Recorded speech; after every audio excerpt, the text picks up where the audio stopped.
turn away from this place where we have laid the mortal remains of Glasnevin Cemetery, that one amongst us should, in the name of all, speak the praises of this valiant man and endeavour to formulate the thoughts and the hopes that are in us as we stand around his grave. And if there is anything that makes it fitting that I, rather than some other, rather than one of the grey-haired men who were young with him and who shared in his labours and in his suffering, should speak, it is, perhaps, that I may be taken as speaking on behalf of a new generation who have been rebaptized in the Fenian faith and who have accepted the responsibility of carrying out the Fenian programme. I propose to you then that here by the grave of this unrepentant Fenian we renew our baptismal vows. Here by the grave of this unconquered and unconquerable man we ask God, each one for himself, such unshakable purpose, such high and gallant courage, such unbreakable strength of spirit as belonged to Glasnevin Cemetery. Deliberately here we avow ourselves as he avowed himself in the dock, Irishmen of one allegiance only, we of the Irish Volunteers and you others who are associated with us in today's task and duty are bound together and must henceforth stand together in brotherly union for the achievement of the freedom of Ireland. And we know only one definition of that freedom. It is Tone's definition. It is Mitchell's definition. It is Ross's definition. Let no one blaspheme the cause served by the dead generations of Ireland by giving it any other name and definition than their name and their definition. We stand at Ross's grave today not in sadness, but rather in exaltation of spirit that it has been given to us. And we come thus into so close a communion with this brave and splendid Gael. Splendid and holy causes are served by men who are themselves splendid and holy. Glasnevin Cemetery was splendid in the proud manner of him, splendid in the heroic grace of him, splendid in the Gaelic strength and truth and clarity of him.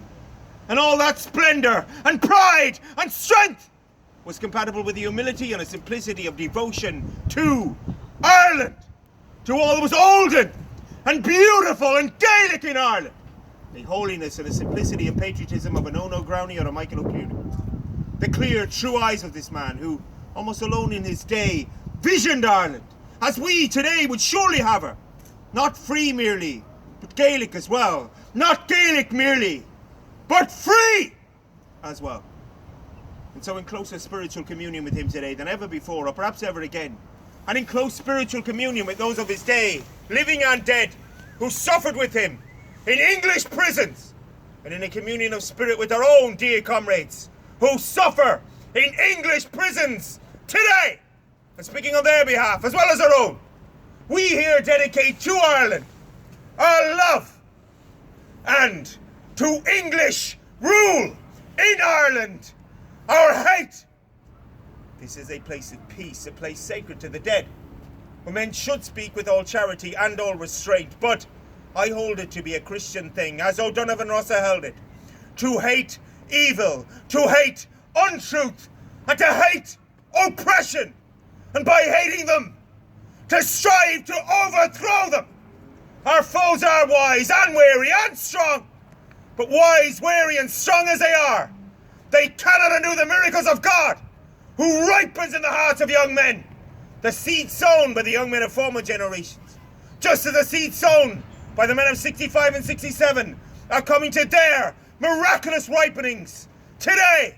Rulers and defenders of realms must needs be wary if they regard against these processes, for from death springs life, and from the graves of patriot men and women spring living nations.